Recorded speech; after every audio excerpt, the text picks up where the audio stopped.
Reporting to the media this week at Post-Executive Council Media Briefing is the Secretary of the Division of Food Production, Forestry and Fisheries, Assemblyman Hayden Spencer. The division would have hosted World Food Day celebrations every year. And what we are indicating this year is that World Food Day has to be scaled down. One, because of the present financial constraints the Tobago House of Assembly is faced with, and two, we cannot do things the same way and expect to get a different result. So with the whole drive of food production on the island, we need to even change up the activities in which we normally carry out for World Food Day. This year, World Food Day activities will be formed on a global theme. The theme is climate is changing. Food and agriculture must too. So instead of the usual 2-day celebrations at the parade grounds, we are proposing that the entire month of October we'll be engaging a number of activities in celebrating the World Food Day.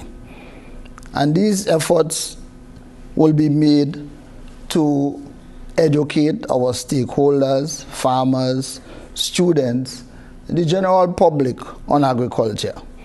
We will conduct workshops, seminars, and open days at the different agriculture stations that the division has responsibilities for throughout the entire month of October, with a gear to boost the awareness of farming more instead of just an activity.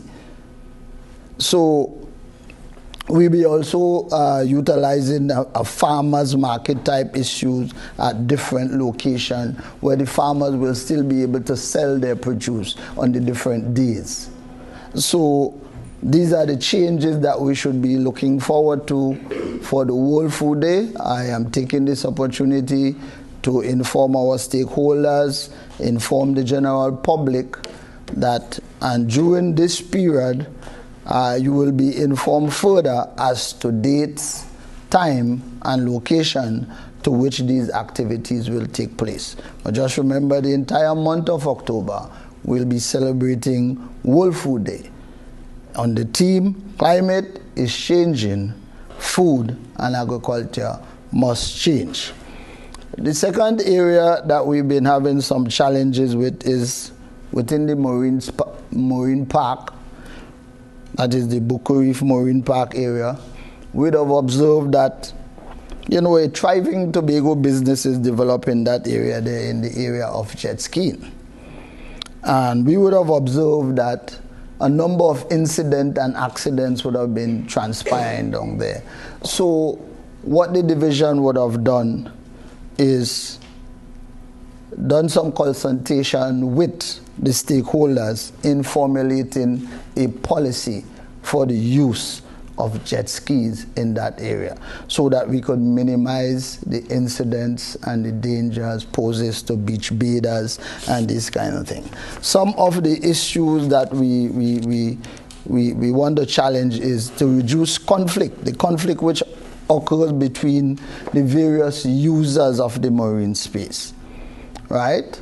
To ensure also the preservation of the ecosystem in the marine park, to provide a safe and enjoyable tourism product for Tobago. So we are proposing that a number of issues I'll just highlight a few that we'd have discussed already with the stakeholders in the proposed jet ski policy. For example, an area that where, at present now, clients just coming and they just pay to utilize the jet ski. We are saying that there must be an agreement that one needs to sign Okay? We are also saying that clients must be briefed on the use of the safety equipment that the jet ski would be carrying out. Right? We are saying that client must not operate jet skis if they are under the influence of alcohol or other drugs. So these are some of the issues that we've been observing in those areas, and we would have discussed with the stakeholders. Operational procedures. All crafts will be required to have insurance. All craft will be required to be registered with the relevant authority, which is the Maritime Services Division of Trinidad and Tobago and the Division of Food Production, Forestry and Fisheries. Safety equipment, for example, a life vest, is mandatory at all times.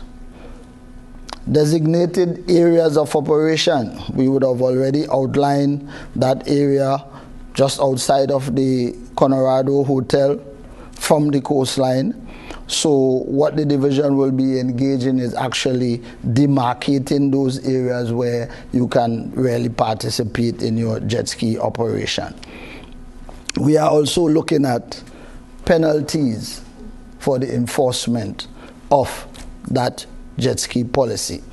So we will continue, the division will continue, not just stakeholders, but conduct a general public campaign awareness through the ensuing months so that citizens, tourists, everyone can be aware of the policies that we are putting in place down there so that we could really have a safe, thriving, it's a thriving business. When you look at the costs, when I was told the cost of renting the jet ski is 300 TT for half an hour. That's a thriving business. So we don't want to stop it. We just want it to be regulated and ensure that safety is very important. The other area that I want to look at is that we've been looking at irrigation for farmers in Tobago. We are speaking food production, and basically now the majority of farmers in Tobago sort of depend on the rainy season. So the division would have engaged the Caribbean Wells Company to do two things. We already have 2 irrigation systems that are not functioning properly. So they will start off in August to deal with the irrigation system at Grosborough, and in the new financial year 2018 they will be dealing with the irrigation system at Indian Walk. This will be our 2, basically, if you want to call it, pilot project. However, we will engage the Caribbean Wells Company to do survey and analysis seeking for underground water in the farming basins of throughout Tobago. Because there are 2 issues. They have mentioned one earlier, the dry season. What also happens in the dry season, farmers who are connected from the Water and Sewage Authority lines. We know the issue with dry season when WASA brings its regulation that the farmers cannot use that water for irrigation purposes. Then you have a setback now in the production of food. So therefore, if we can engage this company and we can really source underground water in the different farming areas to supply the farmers with water, then the farmers can maintain their production level throughout the year.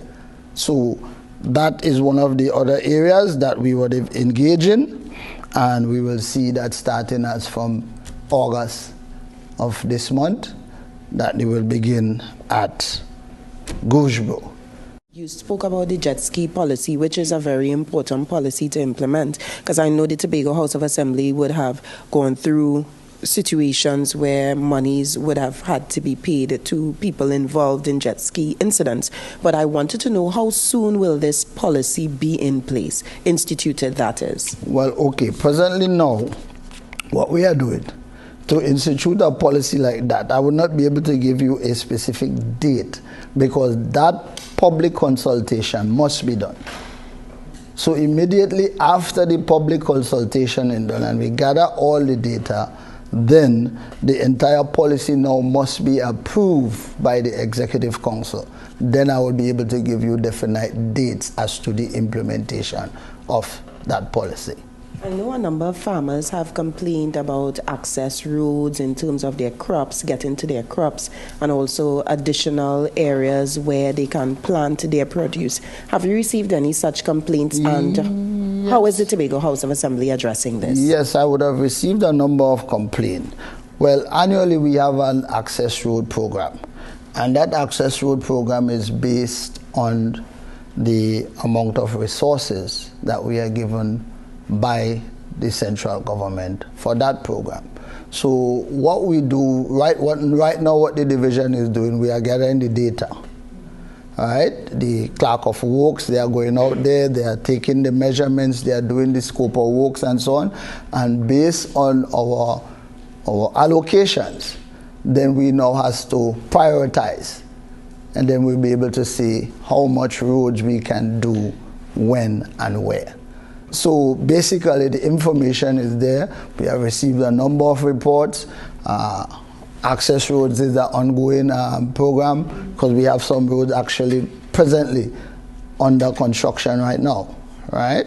So for the next fiscal year, we'll be looking at our allocation, and then we will determine how many farmers we can assist with access roads based on the funding that we receive. Concerning the regulation of the jet skis, this is, just to clarify, this is because this is regulation within the marine park only? Okay, yes. Basically, we are starting with the marine park because we have that responsibility. The Tobago House of Assembly has the responsibility for the marine park, and therefore we can implement a policy. Now, what we recognize in our discussion and our public consultation so far is that there need to be a national legislation. But you would not just do a national legislation for jet ski. What we need is a marine sports bill, so that you cover all the sporting activities in the marine space. So that is something that, you know, that we are looking forward to down the road. Because I was now going collaborating with the central government. Okay, because I was now going to ask if there are plans to regulate the usage of jet skis at other beaches around the island. But yes, as you said, we're waiting on the national policy. Yes, a national policy. Another question I have concerning the irrigation system for the farmers. Would it not be an easier option, or didn't the Assembly look at another option of encouraging the farmers to utilize storage tanks for when WASA may send water twice a week or 3 times a week? If they utilize storage tanks, they should have enough water for the irrigation, or is that is where the challenge is. WASA is responsible for that water, and WASA will go to the farmers and say, no, you cannot do that. They would tell them they cannot store water? No, you cannot. Even the water that you store, WASA is responsible for it. That's very confusing. Yes, you need to check it out, and it was confusing to me at first. But you need to investigate that with WASA, and you will realize that, you know, we really need to make that sort of difference with water for farming and water for domestic use. Do you know of any reasoning why they tell them they can't store water? No, well, okay, remember WASA now, they do the measurements and so on as to their water table. So they now regulate the use of the water during the dry season and the times that they send the water for household use actually only. So they go to the farmers. You know, I remember incidentally in this dry season where WASA took the farmers' pump from in the river. You know, and we had it was to negotiate and cause a peace settling there, you know, because even the river was yes. Okay. All right, so to avoid these challenges, we have to find a way that our farmers can have irrigation during the dry season. Okay, one other issue. There's an issue being raised by some small, let's call them agro-processing owners, about the operations of some of the farm schools, particularly production of the eggs.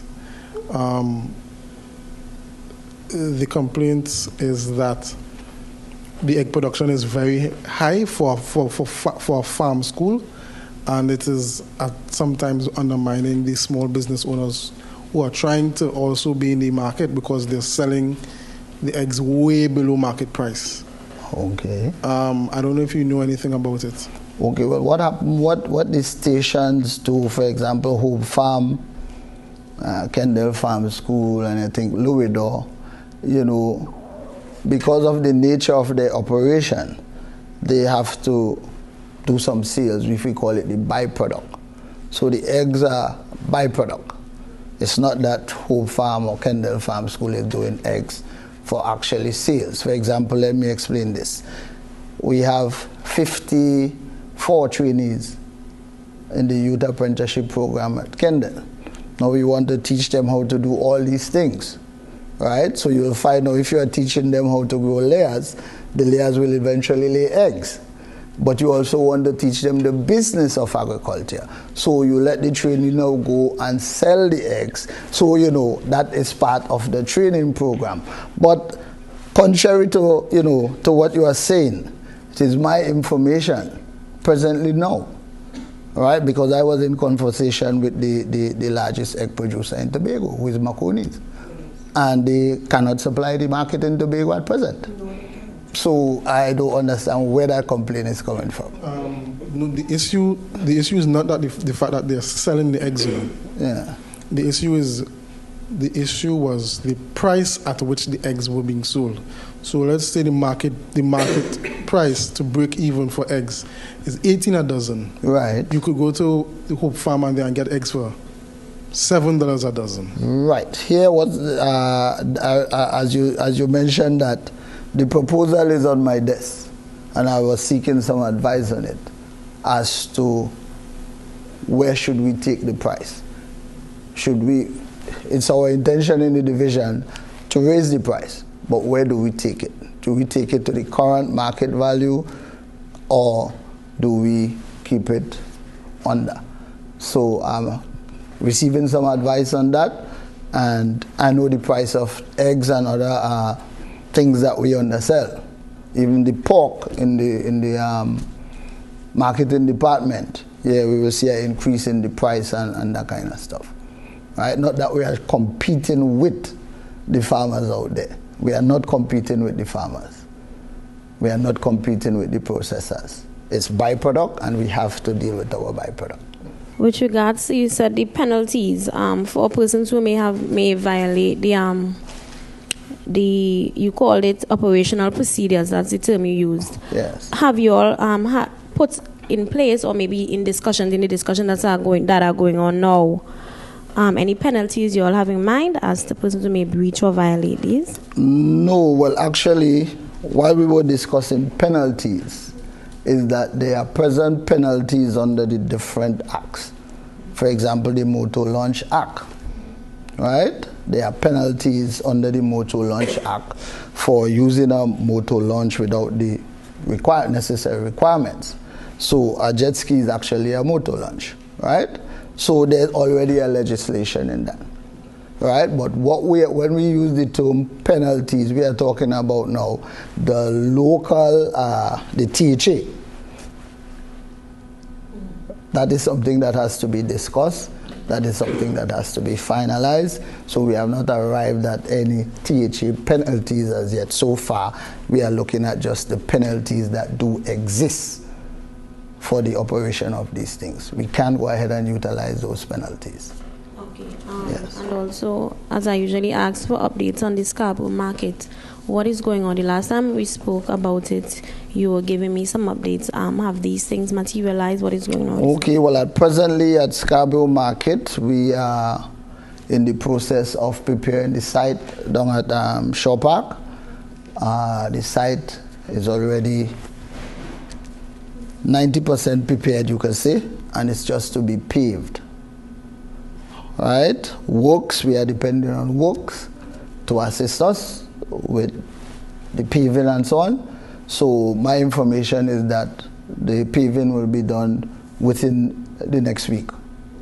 All right, so after the paving is the setting up of the structure, which I was told will take about 2 weeks, and then we deal with the relocation of the vendors from the Scarborough market to the new location, and then the works on the market will begin. So any timelines you all are working with for the relocation? We are looking at the relocation to take place within August, because we want the project to start at least at the end of August.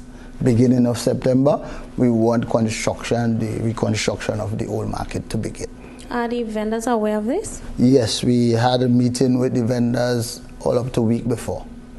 All right, so they are aware, they are on board, and everybody is just waiting for the preparation of the location. The structure of the temporary structure, would it be made up of tents? What would it be made up of? No, we at first we were thinking about tents, but then we recognized that would not be safe. So we are doing a sort of a shed, a roof sort of shed structure, and the vendors will be inside. And what would be the cost of that? At present, I do not have the cost with me, because at present they are doing the procurement process for that shed, where they would have received quotes from different contractors, and they have to now go before a tendering committee. Okay, and one last question concerning the market. The renovations or reconstruction of the Scarborough market at where it currently is, what is it? How long do we estimate that to take to build, and how much would it cost? Okay, well, basically that whole procurement process was already done within 2016. So the proposed construction time is 18 months, and the estimated cost was 21 million. It's going to move to Orange Hill? It's Orange Hill area? Yes. Don't you think it will be difficult for especially the elderly when they come into town? Well, that's why we are trying to create a car park and all that kind of stuff in one. That's why we're preparing that whole area. Just bear in mind that it's temporary relocation till the refurbishment of the one at Scarborough. So in terms of rebuilding the market, it's going to be at the same place in Scarborough? That's right. You said the World Food Day would no longer be 2 days. No more 2 It's days. no longer 2 days, right? No, it's the entire month. The entire month. And you all had to scale down on the in terms of the financial constraints for the World Food Day. Yes. So who is funding this World Food Day for the entire month? The division. But you see, the difference is it's more awareness, training, instead of infrastructure that you have to put in place and all that kind of thing. Okay. No. All right? It's more awareness, it's training, like I said, and stakeholders workshop and that kind of thing at the stations. For example, we'll invite the public and farmers a day. Let's say today is Hope Farm. So you come to Hope Farm now and you get to experience, you get to learn what is happening in Hope Farm there in farming. Okay? So is it that it's going to be more money spending for the... Less money spending. Oh, okay. Less money spending. All right.